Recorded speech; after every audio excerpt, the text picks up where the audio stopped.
पूनम सुबह सुबह उठी ही थी तभी दरवाजे पर पेपर वाला आ जाता है। अरे का दीदी, कब से हम दरवाजा खटखटा रहे हैं और कोई आवाज भी नहीं दे रहा है अंदर से।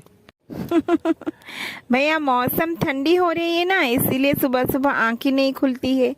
लेकिन आपको मानना पड़ेगा, आप तो अपने काम पर सुबह सुबह लग ही पड़ते हो। अरे दीदी, दो ही चीज होता है, या तो अपनी नींद पूरी कर लो या तो अपनी पेट भर लो। अरे दीदी, अगर हम अकेला होते तो हम सो जाते, लेकिन हमारे घर में बीबी बच्चे की तो टेंशन होता है। बच्चों की पेट भरने के लिए तो ये सब करना पड़ता है दीदी। हमें तो जागना ही पड़ेगा ना जल्दी।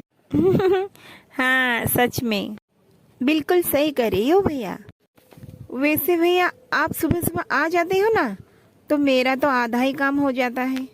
वैसे दीदी, एक बात बताना है आपको। ये पूरे मोहल्ले में जितने भी लोग हैं उनमें से आप ही एक लोग हो जो हमें इतना इज्जत करते हो, और कोई हमारा इतना सम्मान नहीं करता है। अरे आप तो बहुत अच्छे हैं।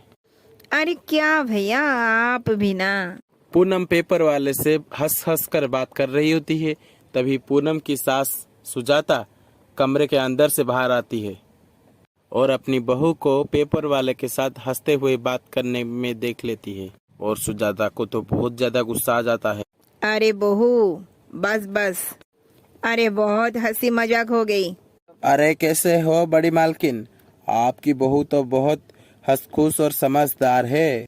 हाँ हाँ, मुझे पता है वो कितना हंसमुख और समझदार है। मेरी बहू के बारे में मैं बाहर लोगों से ज्यादा जानता हूँ।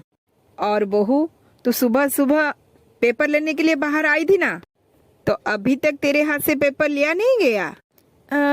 माँ जी, पेपर तो ले ली, पर भैया से थोड़ा बात कर ली थी। अरे बहू, तुझे शर्म है कि नहीं? तेरा पति अंदर सोया हुआ है और तू सुबह सुबह परम मर्द के साथ बात कर रहा है। अरे ये ऐसे हंस हंस कर बात करने के तुझे शर्म नहीं आती है क्या? चल अंदर, काम है बहुत। पूनम का स्वभाव बहुत हंसखुश था। वह सबसे हंस हंस कर बात करने लगी थी, और यही सब पूनम के सास को बिल्कुल भी पसंद नहीं आ रहा था। सुजाता हमेशा अपनी बहू पूनम को डांट रही थी इसी बात के लिए, लेकिन पूनम के स्वभाव में कोई भी परिवर्तन नहीं आ रही थी, और ना ही वो अपने सास की बात को दिल पर लेती थी। कुछ दिन के बाद पूनम मोहल्ले के लड़की रीमा और उसके पति राजेश के साथ अपने ही घर में बात कर रही थी। रीमा, मैं ना तुम्हारे लिए बहुत खुश हूँ, क्योंकि तुम्हारा पति जो इतना अच्छा है। सच में तुम तो बहुत किस्मत वाली हो, क्योंकि तुम्हें राजेश जैसा पति मिला है। हाँ भाभी, आपने सही कहा। हाँ, वो तो बहुत अच्छे हैं। अरे क्या भाभी, रीमा तो मेरी तारीफ हर वक्त करती है, और आप भी अब मेरी तारीफ कर रहे हो। अरे इतना भी कुछ खास नहीं हूँ मैं। नहीं नहीं राजेश जी, आप तो वैसे ही बहुत अच्छे हैं, इसीलिए तो सब आपके बारे में बहुत अच्छे बोलते हैं। सच कहूँ तो आज के जमाने में राजेश जैसा लड़का मिलना बहुत मुश्किल है। और राजेश भी तो दिखने में कितने अच्छे हैं। पूनम ने राजेश की तारीफ कर ही रही होती है, तभी सुजाता बाहर से घर के अंदर आती है। पूनम की बात सुनकर सुजाता तो बहुत गुस्सा हो जाती है। अरे बहू, कुछ लाज शर्म बची है या बेचकर सब खा गई तू? माँ जी, क्या हुआ माँ जी? मैंने ऐसा क्या कह दिया जो आप मुझ पर इतना गुस्सा कर रही हो? मैंने तो ऐसा भी कुछ किया नहीं। अरे बहू, गलती तेरी नहीं है, गलती तो मुझसे हुई है, मुझसे, जो मेरे मंदिर जैसे घर में तेरे जैसी कुकर्मी बहू ले आई, जिसको अपनी इज्जत का ख्याल है ना अपनी सास की और घर की इज्जत का। क्या हुआ आंटी जी, आप इतनी नाराज क्यों हो रहे हो?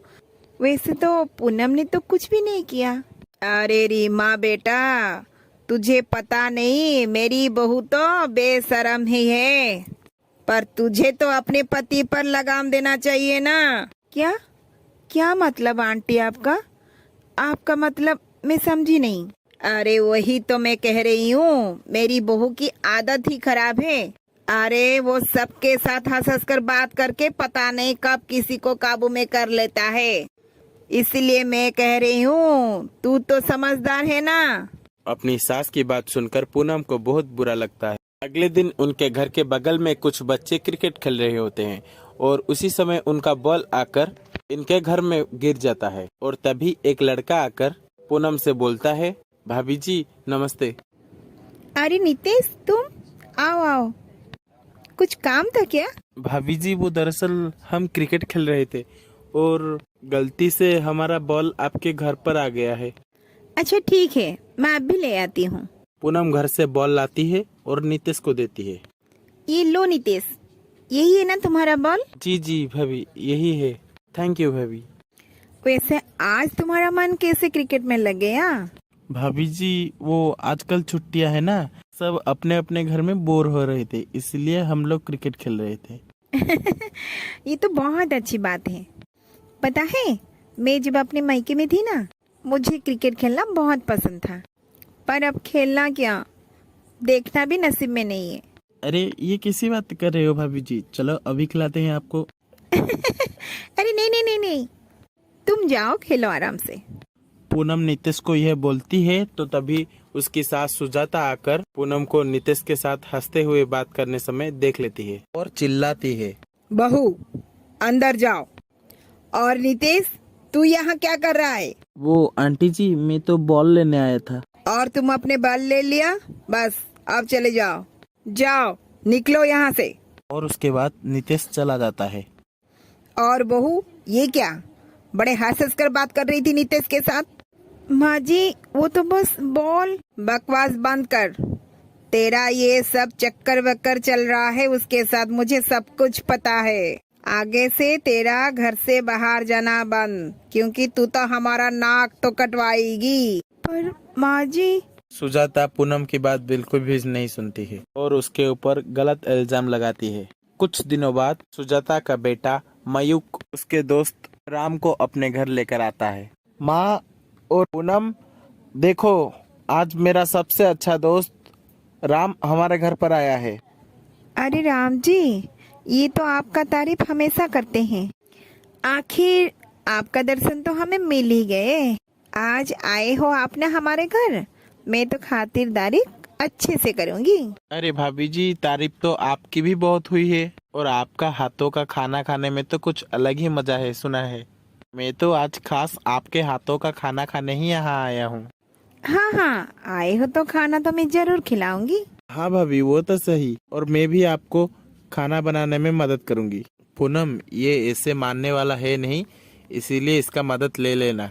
पूनम खाना बनाने में लग जाती है और राम भी उसके साथ उसका मदद करता है और उसी समय राम का हाथ गलती से पूनम के हाथ से लग जाता है और ये सब उसकी सास सुजाता देख लेती है और सुजाता पूरे घर में हल्ला करने लग जाती है। हाय, मेरी बहू ने तो मेरी नाक कटवा दी।